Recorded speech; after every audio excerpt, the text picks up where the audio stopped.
Dinesh D'Souza, conservative author, filmmaker, host of the Dinesh D'Souza podcast. Dinesh, so Biden is going to hold this big crime summit tomorrow, but he's going to be mostly doing the whole gun control dance. The left always goes back to that. It never works. Why does the left not seem to care about the loss of so many lives in the inner city today?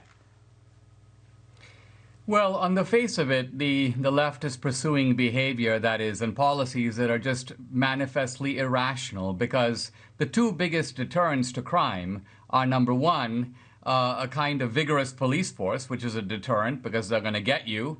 And the second deterrent is a law-abiding citizen with a gun.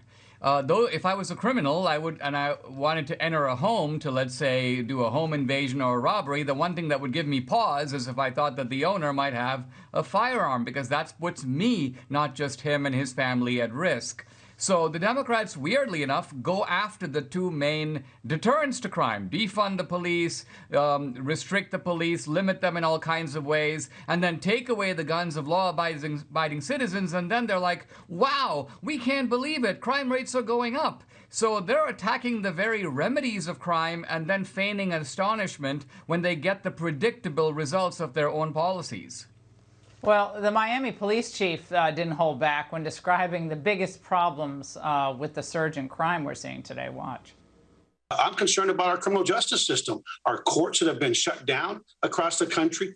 We have activist judges across the country. We have DAs that aren't charging people. And so it's like a perfect storm. It really has, I think, an impact on the psyche, the morale, and quite frankly, a lot of officers around the country are saying, why am I putting myself at risk if the criminal justice system isn't going to do their jobs, and if the community isn't going to speak out on behalf of the good cops and on behalf of the victims in this nation.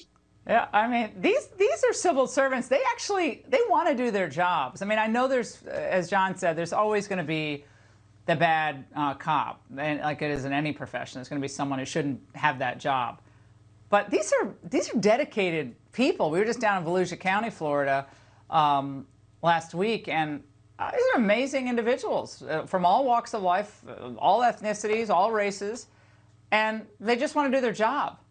And it's very frustrating right now. How much of these far left-wing DAs, Dinesh, removing them, how much of a signal would that send to the criminals?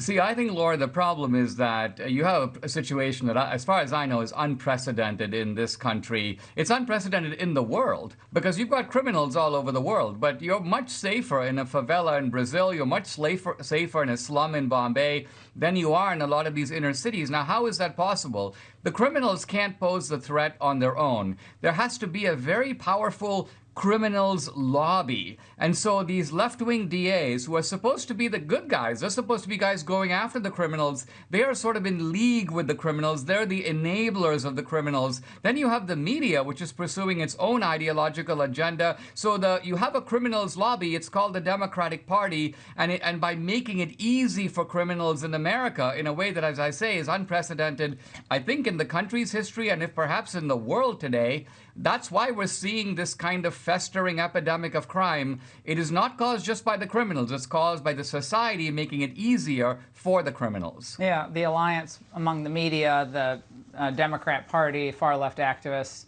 Dinesh, thank you.